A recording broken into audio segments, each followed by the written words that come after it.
2 ദിവസങ്ങളായി ഇറാനിൽ അമേരിക്ക നടത്തുന്ന ആക്രമണങ്ങളിൽ 14 പേർ കൊല്ലപ്പെട്ടതായി ഇറാൻ ആരോഗ്യ മന്ത്രാലയം വ്യക്തമാക്കി. തെക്കൻ ഇറാനിൽ 90 കേന്ദ്രങ്ങളിൽ അമേരിക്ക ഡ്രോൺ മിസൈൽ ആക്രമണങ്ങൾ നടത്തി.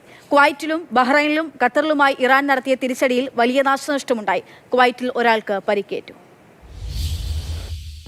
പശ്ചിമേഷ്യയിൽ വലിയ ആശങ്ക സൃഷ്ടിച്ചുകൊണ്ടാണ് അമേരിക്കയും ഇറാനും തമ്മിൽ ആക്രമണങ്ങളും പ്രത്യാക്രമണങ്ങളും തുടരുന്നത്. തെക്കൻ ഇറാനിൽ അമേരിക്ക ആക്രമണം നടത്തുമ്പോൾ ഗൾഫ് രാജ്യങ്ങളിലാണ് ഇറാന്റെ തിരിച്ചടി. ഇന്നലെ രാത്രി തുടങ്ങിയ ഡ്രോൺ മിസൈൽ ആക്രമണങ്ങൾ പുലർച്ചെ വരെ തുടർന്നു. തെക്കൻ ഇറാനിലെ 90 കേന്ദ്രങ്ങളിൽ ആക്രമണം നടത്തിയതായി അമേരിക്കൻ സെന്റർകോം സ്ഥിരീകരിച്ചു. ബന്ദർ അബ്ബാസ്, ഗുഷൈം, ബുഷ്ഹർ, ചമ്പാഹർ തുറമുഖം എന്നിവിടങ്ങളിലെല്ലാം ഉഗ്രസ്ഫോടനങ്ങളുണ്ടായി.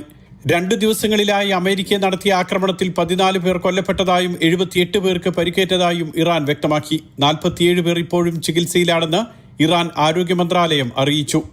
അമേരിക്കൻ ആക്രമണത്തിൽ ഇറാൻ റവല്യൂഷണറി ഗാർഡിന്റെ വ്യോമതാവളം, പ്രതിരോധ സംവിധാനം, ഡ്രോൺ മിസൈൽ സംരക്ഷണ കേന്ദ്രങ്ങൾ എന്നിവയെല്ലാം തകർത്തു.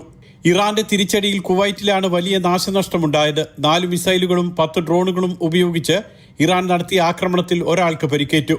അടിസ്ഥാന സൗകര്യങ്ങൾക്ക് വലിയ നാശനഷ്ടം സംഭവിച്ചിട്ടുണ്ട്. ഇറാന്റെ മിസൈൽ ഡ്രോൺ ആക്രമണങ്ങളെ ശക്തമായി പ്രതിരോധിച്ചു എന്ന് ബഹ്റൈൻ അറിയിച്ചു. ഇറാന്റെ ആവർത്തിച്ചുള്ള ആക്രമണങ്ങളെ വിവിധ ഗൾഫ് രാജ്യങ്ങൾ അപലപിച്ചു.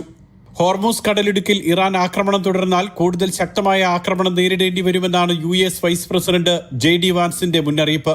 അമേരിക്കയുടെ ഭീഷണിക്ക് വഴങ്ങില്ലെന്നും ഹോർമൂസിൽ എന്ത് ചെയ്യണമെന്ന് ഇറാൻ തീരുമാനിക്കുമെന്നും ഇറാനും വ്യക്തമാക്കിയതോടെ സംഘർഷം വർദ്ധിക്കുമോ എന്നാണ് ആശങ്ക.